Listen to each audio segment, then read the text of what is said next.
friends, welcome to our 5th episode of Our Dinner Bell. Today, because of receiving so many emails from every one of you, I want to do something that is all about chicken and it's about roasting.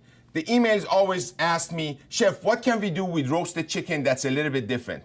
So I learned this recipe from my mentor, Roberto Gerometta, and it's a Roman recipe. What do I mean by that? Because the fundamental flavors of the sauce is an arrabbiata, and that's a Roman sauce, they call it a Roman chicken.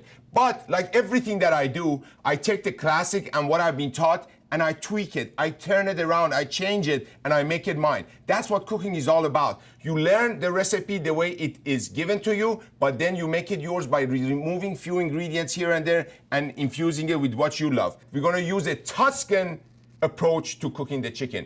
But we said it's a Roman dish. That's right. We eat global. We use techniques globally, but we try to purchase our ingredients locally. This is all about roasting chicken. There's a trick to roasting chicken that I'm gonna show you how to debone it and everything. It's gonna be simple. Don't think about the deboning process, okay? It's gonna be very simple.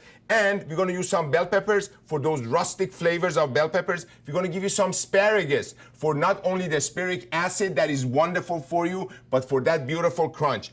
Bacon, we use in the classic recipe was a pancetta, and pancetta, when it's smoked, it's bacon. That's exactly what it is. The same kind of pork, but it has been smoked. I am gonna get some tomatoes that are organic right out of the can because I want you to see you don't necessarily need to make a tomato sauce to bring the flavors of tomato to your dish. Now, the bacon are two kinds of bacon. You get sodium nitrate bacon, which means with the help of sodium nitrate, they are curing or cooking the bacon and dehydrating it.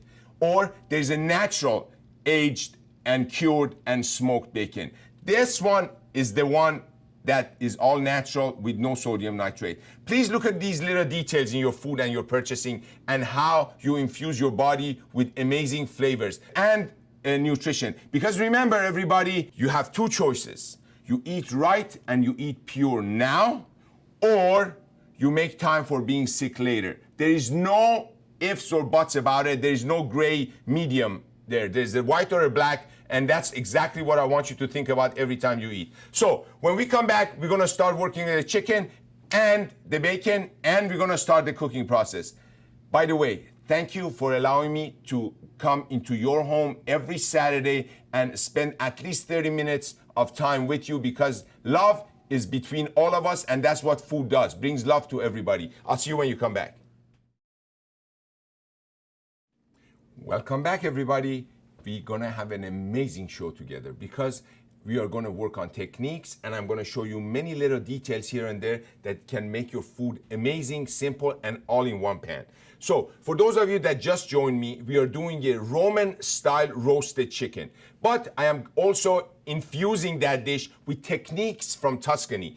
Brick chicken is something that means what? A chicken that is cooked under the brick, and that's exactly what we're gonna do. Why do they do that? They only are doing that because of the weight of the brick and pressing the flesh so you get a nice surface, crispy, and it cooks faster, and that's what we're gonna use. So one of the things about chicken, before you put your chicken on your cutting board and you remove it from the paper or wash it, do everything that you can before you do that. Why? Because the minute that chicken cuts that cutting board, ruins your entire experience, because you gotta wash that cutting board and you gotta take many extra steps. So for the bacon, dominant hand is my right hand, right? For me at least. Then I'm gonna put a glove on my left hand because that's the one that I'm gonna grab the ingredients with. So we're gonna take the bacon and we're gonna strip it. Look at the color of this. Some of these sodium nitrate bacons are red in color. This one, look at the color of this bacon. And it's naturally smoked, and you can even see the bark, which is the layer of smoke on the surface of it. I love that. All the bacons are gonna be layered on top of each other. Why? Because I wanna work a little bit more now, but have a consistent cut later. Tip of the knife is gonna go down on the cutting board. We're going to roll. Look at this. A lot of times I try to teach this, and what they do is just bring the knife down. You got to push it away, otherwise it's not gonna cut all the way through. Bring the tip closest to the bacon on the board, cut, push away. Cut, push away. We're cutting strips here. Chopping is a different technique, and I hope you see all of the techniques that I use in all the recipes and all the cooking shows that I do with you. Why are we doing the bacon first? Because timing is everything in cooking.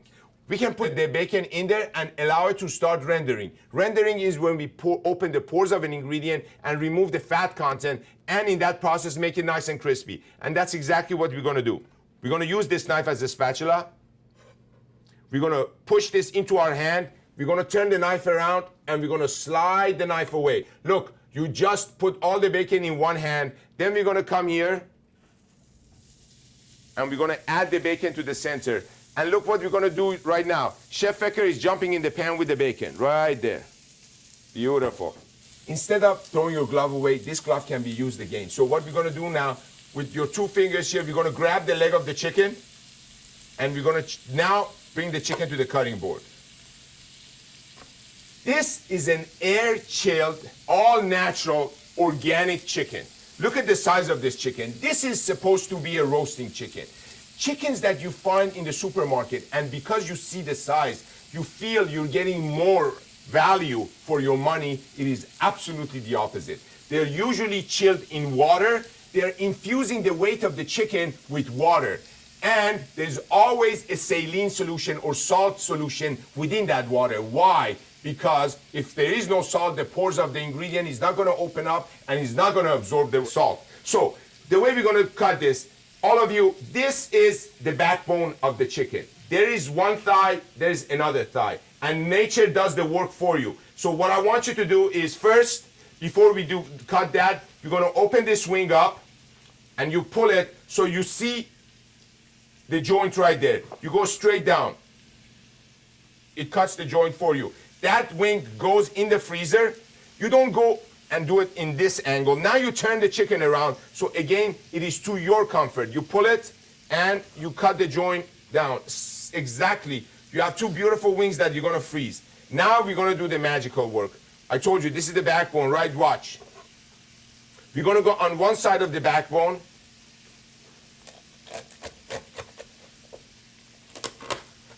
And you're gonna cut. Look what happened. Now easily you see the other side. And now look what happened. The backbone is off. You see this, everybody? Then now you grab this and you just cut down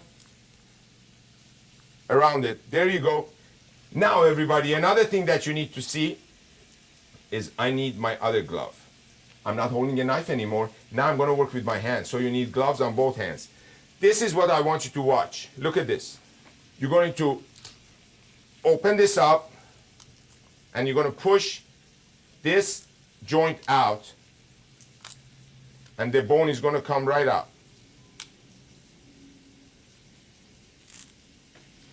This is the difference between an all-natural, air-chilled chicken than something that is not.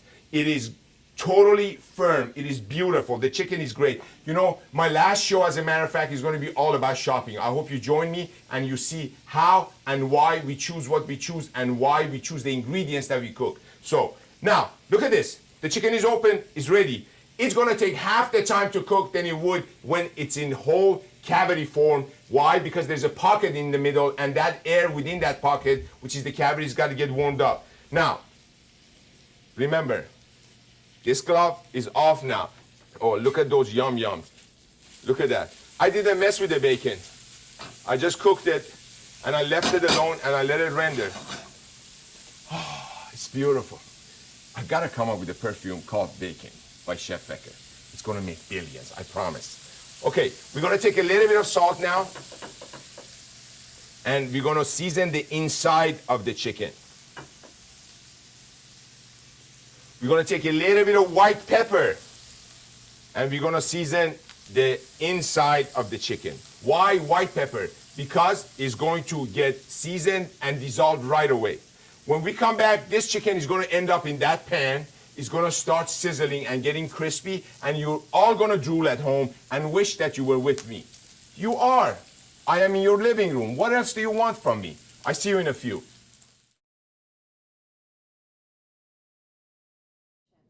Welcome back. It's time to start the chicken.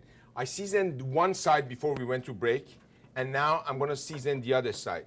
Before I season it, I want to make sure that there's enough moisture on the surface of the skin so that the seasoning is gonna stick. And that's why we're gonna drizzle with a little bit of extra virgin olive oil. And with that same glove, I'm going to spread that olive oil evenly through the entire skin. Then now it's time to season with sufficient amount of salt. Pure sea salt is what I want you to buy. Again, in my shopping segment and shopping show, you're gonna see many of those things. This time, instead of white pepper, we're gonna use black pepper. You know why? Because anytime you do not introduce your ingredient to direct heat, you use white pepper. That's why on the other side, we put white pepper. This side is gonna go in the pan. And look at this. We're gonna pick this up. We're gonna come over here, closest to you, and lay it away from you so the oil never gets you. The reason that this chicken is not gonna stick is because we have heated the pan previously and it's a hot pan, then we added the oil a little bit later. Also, don't waste these babies. Put them right there next to it. The wings are gonna get beautiful and crispy. And one more thing I did. One of those bacons that I rendered, I didn't cut, and that I'm gonna leave right here in the center. This is the magical part that I really want you to see and see how amazing it is. Take your glove off, throw it away. A brick, a concrete piece that I purchased or the backyard you have, then is going to go in an aluminum foil. Fold aluminum over it. One more over here. Bring the ends in. Now you pick this up. This goes over the bacon and the chicken. This pan is going to go in the oven and do its thing. Come with me.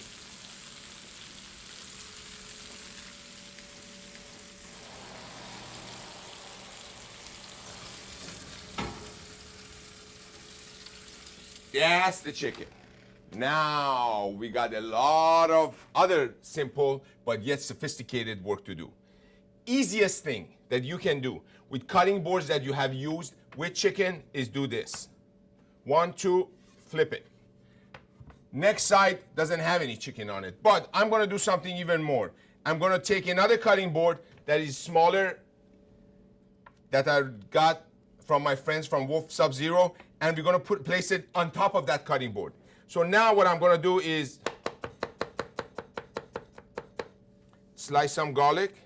You're gonna take that garlic and we're gonna place it inside the pan that we had started with some of our bacon fat.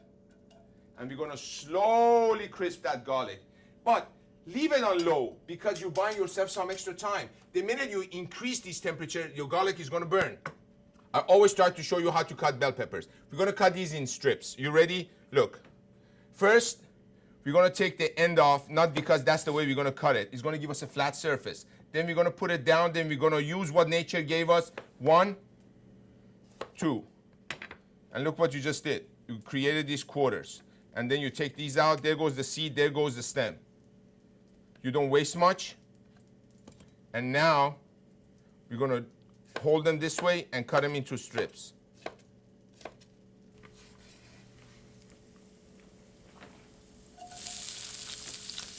Now we're gonna do the same thing with yellow. We're gonna set it up and we're gonna allow nature to do the work for us.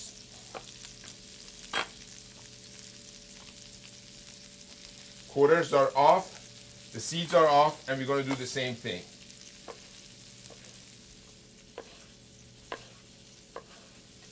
Let's go in there. A quick toss. With the help of a little bit of sea salt, we're creating an osmosis process, pull out the water content of the ingredient. This is something else that I wanted to share with all of you. We're not gonna cook the asparagus yet, but I want you to see how we cut them. We always do this when we wanna cut asparagus. No, tips down. So now when we cut it, we're gonna have even asparagus. When we come back, we have already started the sauce. The chicken is already cooking, the asparagus is ready. All we gotta do is add the tomatoes. You know what? Why not? Let's add the tomatoes right now, diced. And I'll see you when you come back. When we went to break, we put the chicken in the oven. 15 minutes later, at a very intense temperature of 500 degrees, you have this amazing crisp chicken. The pan sauce has started. Now, look at this beautiful sage that we're gonna cut. You notice the tip of the knife is not leaving the cutting board. Now we're gonna add the sage in there. Let's bring some fresh parsley. You hold the stem and you pull the leaf and the stem stays with you. And you put that and you put it in the freezer and you freeze it and you use it in your vegetable broth. And we don't need much of this because parsley is the balancer. But since it's an arrabbiata, we want a little bit of parsley in there, and we're gonna have sage and basil. So there is the parsley. Now come on down and we're gonna cut in half. We're gonna place the other bunch on top of the other one. Tip of the knife on the board. Now, 4 fingers over the tip of the knife. Let the handle work for you. And look at the way I'm holding the blade. And my pinky is like I'm drinking tea in London. Pick it up, go in there. Asparagus. All we gotta do is leave the asparagus the way they are and move the sauce. And to create a little bit of steam, we're gonna drizzle, increase temperature, drizzle a little bit of beautiful Pinot Grigio. Frescati would be a Roman staple, but Frescati is not that easy to find. Now that you see a little bit of steam, we're gonna just spread the asparagus as a platform for the chicken to sit on. Meanwhile, asparagus didn't get seasoned, so we're just gonna sprinkle a little bit of salt on the asparagus. Reduce temperature to a medium. You're all used to me with my glasses, right? I wanted to see this with no glasses. It's beautiful, absolutely beautiful. Come with me, let's bring the chicken out. Woo! Oh my God. Is this beautiful or what? The brick is gonna be removed. And get ready, get ready.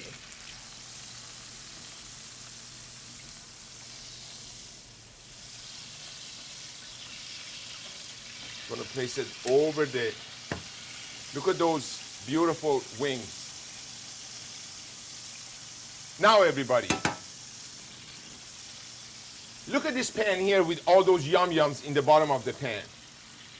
Pull the yum-yums off and let the oil go to the bottom, to the one side of the pan, and bring those yum-yums and put them in your sauce. So they're gonna give you this beautiful flavor profile. This is the chicken. The reason that I placed the chicken for a few seconds on the sauce is the steam has nowhere to go except up. So it's gonna go within the flesh of the chicken. Now to plate. I'm gonna remove the chicken on a plate. I'm gonna do a quick toss here so my asparagus get all those flavors enhanced. And we are going to add the bacon that we crisped at the start of the show and the start of this dish. Notice, again, no liquid. So we're gonna drizzle a little bit more white wine. Consistency, balance.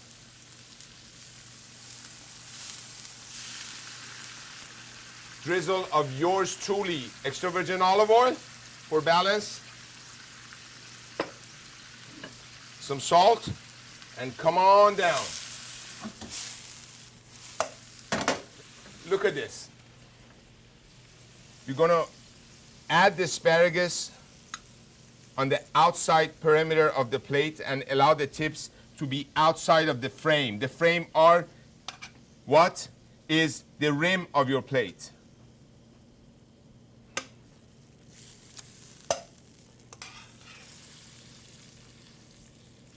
There is the sauce and the platform. And now, here comes the main actor. Go underneath it, pick it up so it's never gonna break on you, and place it right over this beautiful plate of flavor. You wanna hear something amazing? I love you. Until next week, keep drooling. But listen to this. I amaze myself.